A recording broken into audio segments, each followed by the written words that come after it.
Welcome to the Live, Love, Bend mini video tutorial for Extreme Gemini. So we're going to start this one in an inside leg hang. So you can get into your inside leg hang however feels good for you. On this one, I do suggest that you can give your foot a little bit of a pull down just to make sure you're really secure in your knee pit.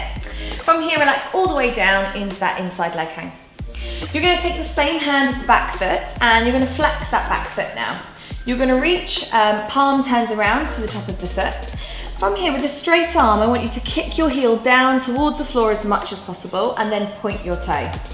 Once pointed, you can start to rotate and pull that foot in towards you. The other hand now is going to reach up and over and you're going to try and reach that foot with your hand here.